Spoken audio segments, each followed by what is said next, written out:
അഭിഷേകാഗ്നിയുടെ ശ്രോതാക്കൾക്ക് യേശുക്രിസ്തുവിന്റെ നാമത്തിൽ കൃപയും സമാധാനവും അനുഗ്രഹങ്ങളും. യേശുക്രിസ്തുവിൽ വാത്സല്യമുള്ളവരെ, 91-ാം സങ്കീർത്തനത്തിലെ 10-ാമത്തെ തിരുവചനം: നീ കർത്താവിൽ ആശ്രയിച്ചു, അത്യുന്നതനിൽ നീ വാസമുറപ്പിച്ചു, ഒരു തിന്മയും നിന്നെ സമീപിക്കുകയില്ല, ഒരനർത്ഥവും നിന്റെ കൂടാരത്തെ ഉപദ്രവിക്കുകയുമില്ല. ഈ വചനങ്ങൾ എൻ്റെ ഹൃദയത്തിൽ കിടക്കുമ്പോൾ ഒരു നാൾ ഒരു ഇടവക ധ്യാന ശുശ്രൂഷയുടെ ദിവസങ്ങളിൽ ഒരു ദൈവപൈതലുമായി കണ്ടുമുട്ടുവാൻ ഇടവന്നു. അദ്ദേഹം 2 ദിവസമായി ധ്യാനത്തിന് വന്നിട്ടില്ല. ഞാൻ അദ്ദേഹത്തോട് ചോദിച്ചു, സഹോദര, എന്തുകൊണ്ടാണ് 2 ദിവസമായിട്ടും ഇടവക ധ്യാനത്തിൽ പങ്കുചേരാത്തത്? അദ്ദേഹം പറഞ്ഞു, അച്ചോ, 4 ഏക്കർ അപ്പുറത്തോട്ടമുണ്ട്, അതിന്റെ മുഴുവൻ ഷീറ്റും പുറത്തിട്ടിരിക്കുകയാണ്. അത് ഞാൻ തന്നെ നോക്കിയില്ലെങ്കിൽ വേറെ ആരും എനിക്ക് നോക്കാനില്ല. അവനെ നോക്കിയാൽ അവനവന് കൊള്ളാം. ഞാൻ പറഞ്ഞു, ദൈവമായ കർത്താവിന്റെ തിരുവചനങ്ങൾ കേൾക്കാൻ വരിക, നിന്റെ ഭവനത്തിനും വസ്തുവകൾക്കും കർത്താവ് സംരക്ഷണം തരും. അദ്ദേഹം പറഞ്ഞു, എനിക്ക് കർത്താവിൽ അത്രയ്ക്കും വിശ്വാസമില്ല, അതുകൊണ്ടാണ് ഞാൻ എൻ്റെ ഭവനത്തിൽ ഇരിക്കുന്നത്. ഈ വാക്കുകൾ കേട്ടപ്പോൾ എൻ്റെ ഹൃദയത്തിൽ ഒരുപാട് വേദനയുണ്ടായി. ആ രാത്രിയിൽ കർത്താവിന്റെ അരികിലേക്ക് വന്നു. ഞാൻ കർത്താവിനോട് ചോദിച്ചു, കർത്താവെ, അങ്ങയുടെ മക്കൾക്കായി അങ്ങ് നൽകിയിരിക്കുന്ന സംരക്ഷണത്തെക്കുറിച്ച്, അങ്ങ് നൽകാൻ ആഗ്രഹിക്കുന്ന സംരക്ഷണത്തെക്കുറിച്ച് വെളിപ്പെടുത്തി തരണമേ. കർത്താവ് എനിക്ക് നൽകിയ ചില ബോധ്യങ്ങളാണ് ഈ നിമിഷങ്ങളിൽ പങ്കുവെക്കുന്നത്. പ്രിയപ്പെട്ട ദൈവമക്കളെ, ഒരു വ്യക്തി കർത്താവിൽ ആശ്രയിക്കുന്ന വ്യക്തിയായി മാറുമ്പോൾ, ഒരു വ്യക്തി ഒരു ദൈവ പൈതലായി രൂപാന്തരപ്പെടുമ്പോൾ, ആ വ്യക്തിയുടെ സമസ്ത മണ്ഡലങ്ങളുടെയും സംരക്ഷണം കർത്താവ് ഏറ്റെടുക്കുന്നു. ഇതൊരു യാഥാർത്ഥ്യമാണ്. ബൈബിൾ ദൈവമക്കൾക്ക് നൽകുന്ന വലിയൊരു ആത്മീയ യാഥാർത്ഥ്യമാണിത്. ഒരു ദൈവ പൈതൽ പാപത്തെ വിട്ട്, തിന്മയെ വിട്ട്, യേശുക്രിസ്തുവിനെ ഹൃദയത്തിൽ ആരാധിച്ച് ദൈവത്തിന്റെ മകനായി, മകളായി രൂപാന്തരപ്പെടുമ്പോൾ ആ വ്യക്തിയുടെ സംരക്ഷണം ദൈവം ഏറ്റെടുക്കുന്നു. ആ വ്യക്തിയുടെ സമസ്ത മണ്ഡലങ്ങളിലും ഒരു ദൈവീക സംരക്ഷണ വലയം ഉണ്ട് എന്നുള്ളത് ബൈബിൾ പ്രകാരമുള്ളൊരു യാഥാർത്ഥ്യമാണ്. സക്കറിയ പ്രവാചന പുസ്തകത്തിൽ 2-ാമത്തെ അധ്യായം 5-ാമത്തെ വാക്യം: ഞാൻ അതിനു ചുറ്റും അഗ്നി കൊണ്ടുള്ള ഒരു കോട്ടയായിരിക്കും. ദൈവത്തെ ആരാധിക്കുന്ന ഒരു ദൈവപൈതലിനെ കുറിച്ച്, ദൈവത്തിന് വേണ്ടി പ്രതിഷ്ഠിച്ചിരിക്കുന്ന ഒരു ഭവനത്തെക്കുറിച്ച്, ദൈവത്തിന് വേണ്ടി സമർപ്പിച്ചിരിക്കുന്ന സമൂഹത്തെക്കുറിച്ച് വിശുദ്ധ ലിഖിതങ്ങളിൽ ദൈവം വെളിപ്പെടുത്തുന്ന പ്രകാരമാണ്, ഞാൻ അതിനു ചുറ്റും അഗ്നി കൊണ്ടുള്ള ഒരു കോട്ടയായിരിക്കും.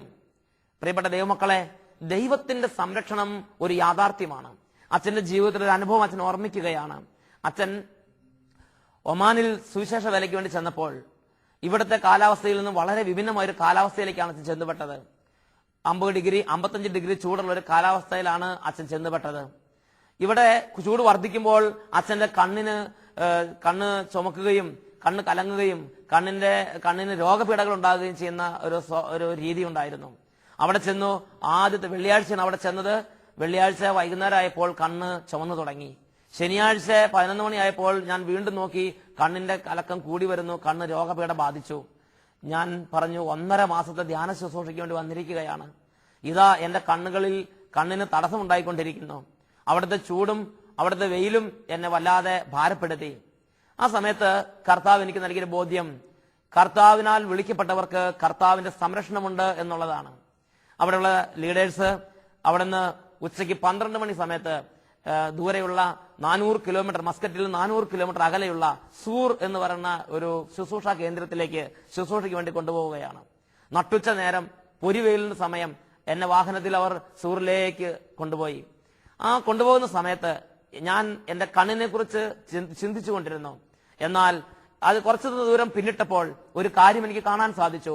നല്ല പൊരിവെയിൽ നിറഞ്ഞു നിന്നിരുന്ന ആ മേഖലകളിൽ, ആ ഭാഗങ്ങളിൽ കാർമേഘ പടലങ്ങൾ വന്ന് മൂടി നല്ല തണല് വിരിച്ച ഒരു അന്തരീക്ഷം യാത്രയിൽ ഉടനീളം ഉണ്ടായി. അപ്പോൾ അവർ പറഞ്ഞു, ഇത് ഇവിടെ അസാധാരണമായ ഒരു കാര്യമാണ്. എങ്കിലും ആ ചൂടിന്റെ അന്തരീക്ഷം അങ്ങനെ നിലനിന്നിരുന്നു. വെയിൽ മങ്ങി, എന്നാൽ ചൂട് നിലനിന്നിരുന്നു.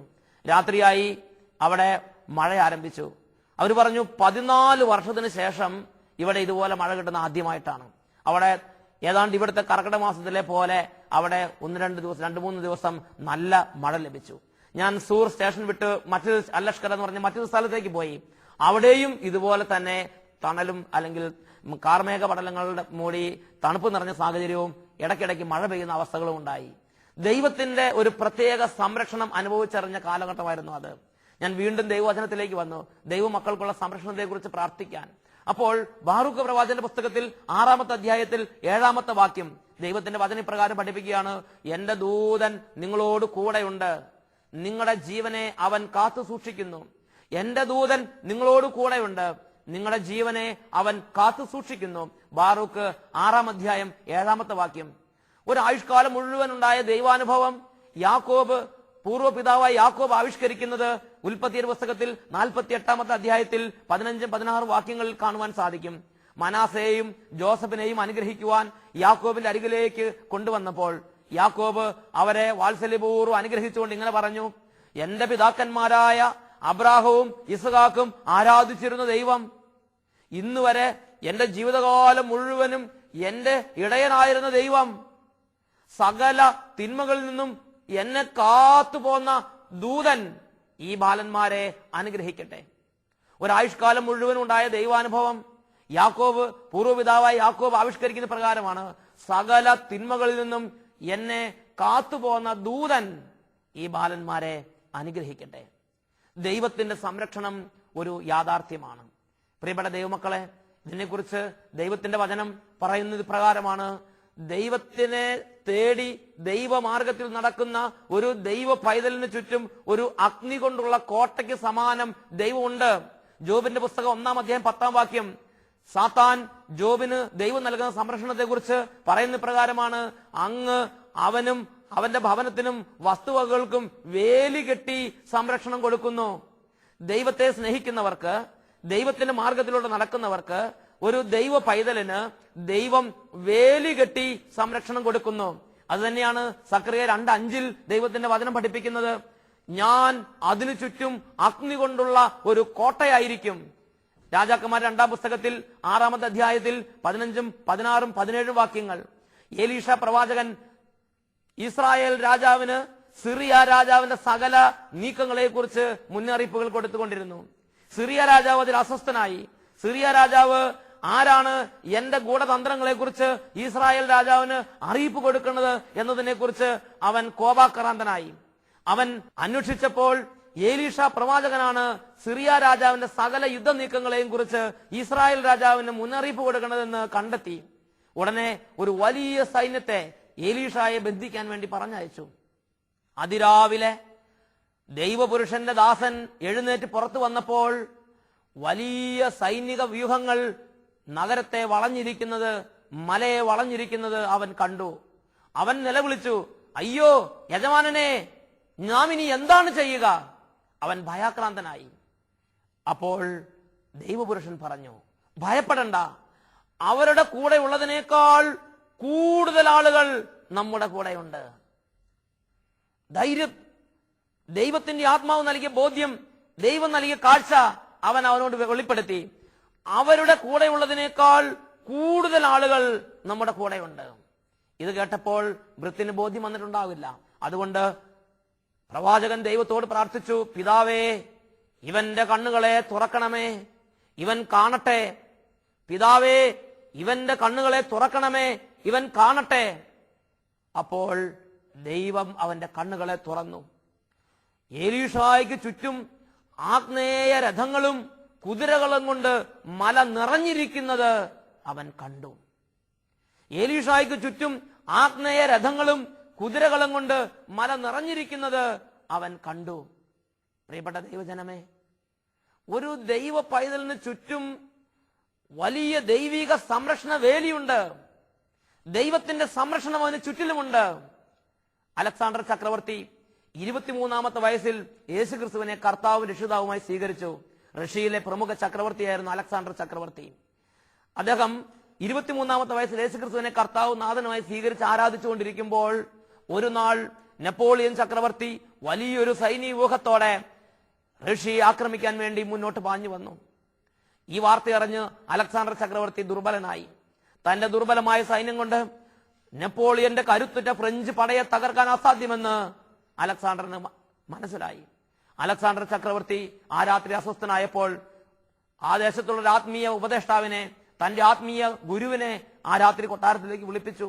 ആത്മീയ ഗുരുവിന്റെ അടുത്ത് കാര്യം പറഞ്ഞപ്പോൾ ആത്മീയ ഗുരു സുസ്മേരവദനായി പറഞ്ഞു, 91 സങ്കീർത്തനത്തിന്റെ 1 വാക്യം ആവർത്തിച്ച് പറയുക. അത്യുന്നതന്റെ സംരക്ഷണത്തിൽ വസിക്കുന്നവനും സർവശക്തന്റെ തണലിൽ കഴിയുന്നവനും കർത്താവിനോട് എന്റെ സങ്കേതവും എന്റെ കോട്ടയും ഞാൻ ആശ്രയിക്കുന്ന എന്റെ ദൈവവും എന്ന് പറയും. ഈ വചനങ്ങൾ ചക്രവർത്തി രാത്രികാലത്ത് ആവർത്തിച്ച് പറഞ്ഞ് ശക്തി പ്രാപിച്ചു. ആ രാത്രിയിൽ റഷ്യയിൽ ഉടനീളം കർത്താവിന് ശക്തമായ ഇടപെടലുണ്ടായി.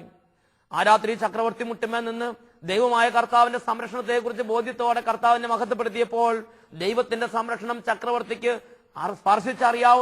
അറിയാൻ തക്ക വിധത്തിൽ റഷ്യയിൽ ഉടനീളം കർത്താവ് സംരക്ഷണം കൊടുത്തു. അതികഠിനമായ ഹിമപാതവും ശൈത്യവും റഷ്യൻ അതിർത്തി പ്രദേശങ്ങളിൽ ആ രാത്രി ഉണ്ടായി. ആ കാലഘട്ടം മുഴുവൻ അതികഠിനമായ ഹിമപാതത്തിന്റെയും കഠിനമായ ശൈത്യത്തിന്റെയും കാലഘട്ടമായി മാറി. ഫ്രഞ്ച് ചക്രവർത്തി നെപ്പോളിയനും സൈന്യവും ആ കഠിനമായ ഹിമപാതത്തിലും അതികഠിനമായ ശൈത്യത്തിലും പെട്ട് ഒന്നും ചെയ്യാനാവാ ദുർബലരായി. പ്രിയപ്പെട്ട ദൈവജനമേ, വിശ്വസിക്കുന്ന കാര്യങ്ങളെ, മനസ്സുകൊണ്ട് വിശ്വസിച്ച കാര്യങ്ങളെ അതരങ്ങൾ കൊണ്ട് ഉറക്കെ പറയണം. അത്യുന്നതന്റെ സംരക്ഷണമുള്ളവനും സർവശക്തന്റെ തണലിൽ കഴിയുന്നവനും കർത്താവിനോട് എന്റെ സങ്കേതവും എന്റെ കോട്ടയും ഞാൻ ആശ്രയിക്കുന്ന എന്റെ ദൈവവും എന്ന് പറയും. വിശ്വസിച്ചാൽ മാത്രം പോരാ, അത് പറയണം, അത് കാണണം, അതനുസരിച്ച് ശക്തിപ്പെടണം. ഈ നിമിഷങ്ങളിൽ നമുക്ക് പ്രാർത്ഥിക്കാം. ഒരുപാട് തകർച്ചയുടെ സാഹചര്യങ്ങളിലായിരിക്കാം, തുടരെ പരാജയങ്ങൾ വരുന്നൊരവസ്ഥയായിരിക്കാം, എങ്ങോട്ട് നോക്കിയാലും അരാജകത്വത്തിന്റെ പിടിയിലമർന്നൊരു സാഹചര്യമാകാം. ദൈവത്തിന്റെ സംരക്ഷണത്തിലേക്ക് വരാൻ, കർത്താവിൽ ആശ്രയിക്കാൻ ദൈവത്തിന്റെ പരിശുദ്ധാത്മാവ് ഓരോ മകനെയും മകളെയും വിളിക്കുകയാണ്. പാപം ഉപേക്ഷിച്ച്, തിന്മ ഉപേക്ഷിച്ച് കർത്താവായ ദൈവത്തിന്റെ മകനും മകളുമായി മാറിയാൽ ആ വ്യക്തിക്ക് ദൈവം നൽകിയിരിക്കുന്ന നിരവധി വാഗ്ദാനങ്ങളിൽ ഒരെണ്ണമാണ് ദൈവീക സംരക്ഷണം. ഞാൻ അവന് ചുറ്റും അഗ്നി കൊണ്ടുള്ള ഒരു കോട്ടയായിരിക്കും. ഈ നിമിഷങ്ങളിൽ പ്രാർത്ഥിക്കുന്നു.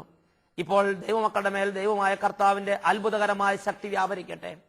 നിരവധി പരാജയങ്ങളിൽ നിന്ന് പരാജയങ്ങളിലേക്ക്, തകർച്ചകളിൽ തകർച്ചകളിലേക്ക്, അധപതനങ്ങളിൽ അധപതങ്ങളിലേക്ക് വ്യാപിക്കുന്ന, തകർന്നുകൊണ്ടിരിക്കുന്ന, ആണ്ടുകൊണ്ടിരിക്കുന്ന കുടുംബങ്ങളെ ദൈവത്തിന്റെ സംരക്ഷണത്തിന്റെ ശക്തി ഈ നിമിഷങ്ങളിൽ വലയം ചെയ്യട്ടെ.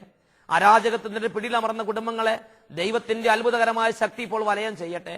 അഗ്നി കൊണ്ടുള്ള ഒരു കോട്ടയായി ദൈവത്തിന്റെ ശക്തമായ സാന്നിധ്യം ഇപ്പോൾ ഈ സ്വരം കേട്ടുകൊണ്ടിരിക്കുന്ന, ഈ വചനങ്ങളെ ഹൃദയത്തിൽ സ്വീകരിച്ച് ദൈവത്തെ വിളിക്കുന്ന ഓരോ മകന്റെയും മകളുടെയും ഭവനങ്ങൾക്ക് ചുറ്റിലും ഉണ്ടാകട്ടെ. ദൈവമായ കർത്താവിന്റെ അത്ഭുത സംരക്ഷണ ഭവനങ്ങളിലേക്ക് വ്യാപിക്കട്ടെ. ഉന്നതങ്ങളിൽ നിന്ന് ശക്തി പ്രവഹിക്കട്ടെ. നിരവധി സാഹചര്യങ്ങളിൽ ഒന്നിനു പിറകെ ഒന്നായി തകർച്ചകൾ പെയ്തിറങ്ങുന്ന കുടുംബങ്ങളിലേക്ക് അത്യുന്നത ദൈവത്തിന്റെ സംരക്ഷണത്തിനായി പ്രാർത്ഥിക്കുന്നു. അരാജകത്വത്തിന്റെ ശക്തികൾ പിടിമുറുകിയിരിക്കുന്ന കുടുംബങ്ങളിലേക്ക് അഗ്നി കൊണ്ടുള്ള കോട്ടയായി സംരക്ഷണം നൽകുന്ന ദൈവത്തിന്റെ സാന്നിധ്യം ഈ നിമിഷങ്ങളിൽ കടന്നു ചെല്ലട്ടെ. ശത്രുക്കളുടെ ഉപദ്രവങ്ങളാലും പാരമ്പര്യമായ പലതരത്തിലുള്ള തകർച്ചകളുടെ പിടിയിൽ അമർന്നും തകർന്നുകൊണ്ടിരിക്കുന്ന വ്യക്തികളും കുടുംബങ്ങളും ഈ നിമിഷങ്ങളിൽ ദൈവത്തിന്റെ സംരക്ഷണത്തിലേക്ക് കടന്നു വരട്ടെ. ദൈവമായ കർത്താവേ, ഈ നിമിഷങ്ങളിൽ ആത്മാവിനെ അയച്ച് സകല മക്കളും ദൈവത്തിന്റെ സംരക്ഷണം അനുഭവിക്കാൻ തക്കവിധം അവിടുന്ന് കുടുംബങ്ങളെ അഭിഷേകം ചെയ്യണമേ, വ്യക്തികളെ അഭിഷേകം ചെയ്യണമേ, തകർച്ചകളുടെ ശക്തികളെ തകർക്കണമേ. ദൈവമക്കൾക്കെതിരായി ദൈവമക്കളെ ഭയപ്പെടുത്തിക്കൊണ്ടിരിക്കുന്ന പ്രതികൂലങ്ങളെ ഈ നിമിഷങ്ങളിൽ അത്ഭുത ശക്തിയാൽ തകർത്ത് നിർവീര്യമാക്കണമേ.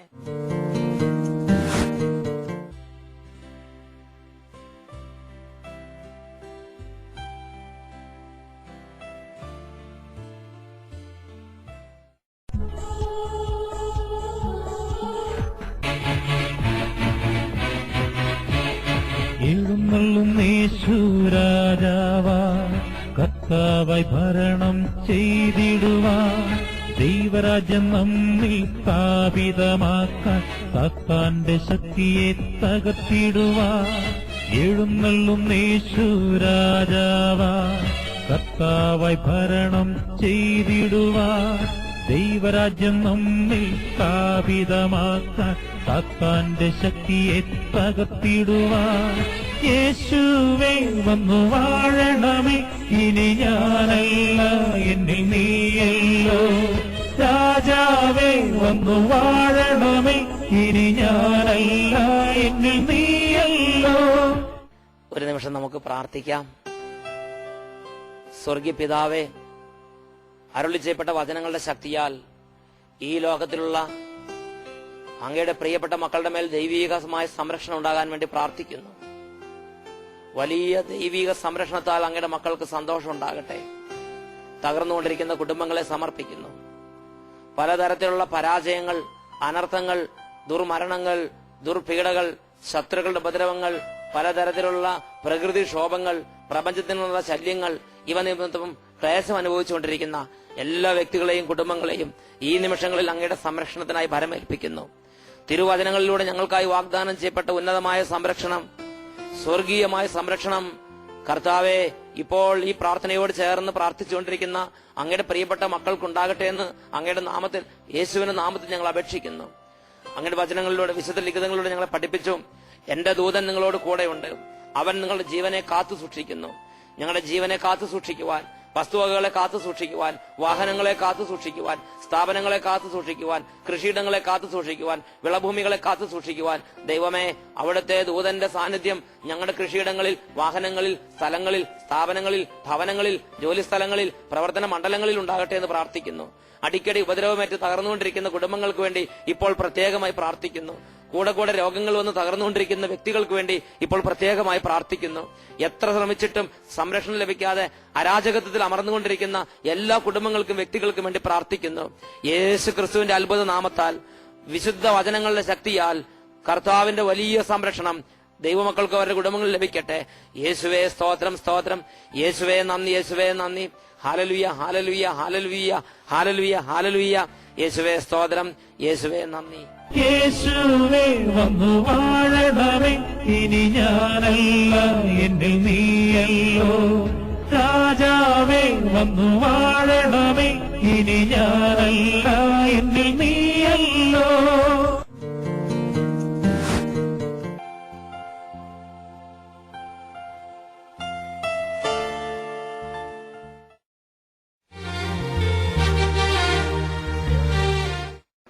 എന്റെ പേര് ട്രീഷ്യ.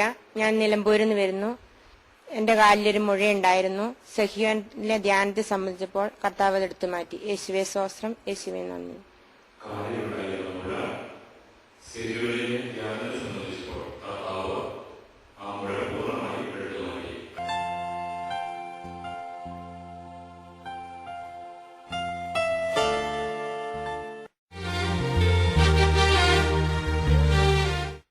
ഞാൻ എരുമേലിൽ നിന്ന് വരുന്നു. എന്റെ പേര് അസൂന്ത. എന്റെ കാലയിൽ ഒരു മുറിവുണ്ടായിരുന്നു. 1 വർഷമായിട്ട് അത് കരിയാതിരിക്കുകയായിരുന്നു. ഇവിടെ വന്ന് യേശുവിനോട് ധ്യാനിച്ചപ്പോ എന്റെ കാലയിലെ അസുഖം മാറ്റി. യേശുവേ നന്ദി, യേശുവേ സ്തോത്രം.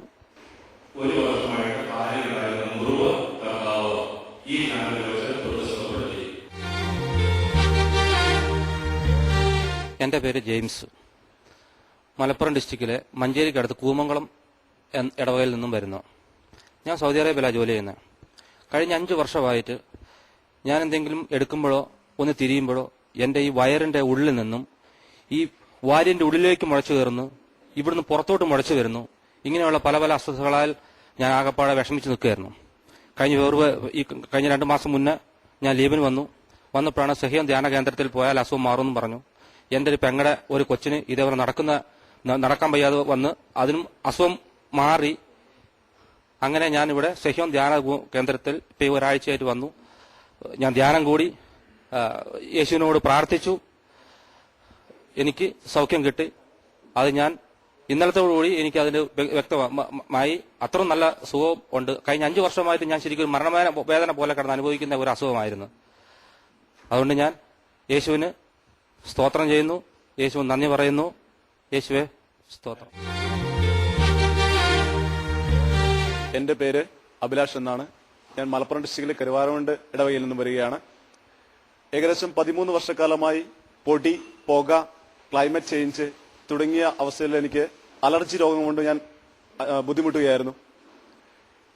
സെഹിയോണിൽ വന്ന് ധ്യാനം കൂടിയതിനു ശേഷം എനിക്ക് അലർജി രോഗത്തിൽ നിന്നും കർത്താവ് വിമുക്തമാക്കിയിട്ടുണ്ട്. യേശുവേ സ്തോത്രം, യേശുവേ നന്ദി. 13 വർഷമായുള്ള പൊടിയുടെ പുകയുടെ അലർജി സെഹിയോൻ ധ്യാനകേന്ദ്രത്തിൽ സംബന്ധിച്ചപ്പോൾ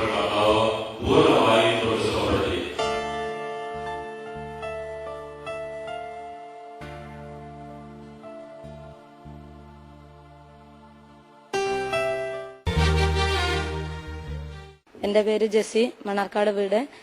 ഞാൻ കൊച്ചിന് വേണ്ടി സാക്ഷ്യപ്പെടുത്തുന്നത്. കൊച്ചിന് മാറാത്ത പനിയായിരുന്നു. അപ്പോൾ ഡോക്ടറെ കാണിച്ചു കഴിഞ്ഞപ്പം കൊച്ചിന് ബാൽട്ടീവിയ എന്ന് പറഞ്ഞു. ബ്ലഡ്, മൂത്രം, എക്സ്റേ എല്ലാം എടുത്തു. അപ്പോൾ അതിൽ കൊച്ചിന് ബാൽട്ടീവിയ എന്ന് പറഞ്ഞു. 5 ദിവസം കഴിഞ്ഞിട്ട് വീണ്ടും ചെല്ലാൻ പറഞ്ഞു. അപ്പോൾ വീട്ടിൽ ചെന്നപ്പോൾ 5 ദിവസം ധ്യാനം ചെയ്യാൻ അതിന്റെ മുമ്പിൽ ഞാൻ സാക്ഷ്യപ്പെടുത്തേക്കാം, ധ്യാനം കൂടി സാക്ഷ്യപ്പെടുത്തേക്കാന്ന് പറഞ്ഞു. 5 ദിവസം കഴിഞ്ഞ് ചെന്ന് കഴിഞ്ഞപ്പോൾ കൊച്ചിന് ബാൽട്ടീവിയ ഇല്ലാന്ന് ഡോക്ടർ പറഞ്ഞു. ഈശോക്ക് 1000 നന്ദി സ്തുതി അർപ്പിക്കുന്നു. അതുപോലെ തന്നെ കൊച്ചിന് രാത്രി ഭയങ്കര ഉറക്കമില്ലായ്മയും അതുപോലെ തലക്ക് ഭയങ്കര കണ്ണുരുട്ടുന്ന ഒക്കെ സ്വഭാവം ഉണ്ടായിരുന്നു. ഉറക്കത്തിൽ അവൻ വിളിച്ച് കരയുന്ന സ്വഭാവം ഉണ്ടായിരുന്നു. ഈശോ അതും കൂടെ ഈശോ എടുത്തു മാറ്റി. ഈശോയെ നന്ദി, ഈശോയെ സ്തുതി.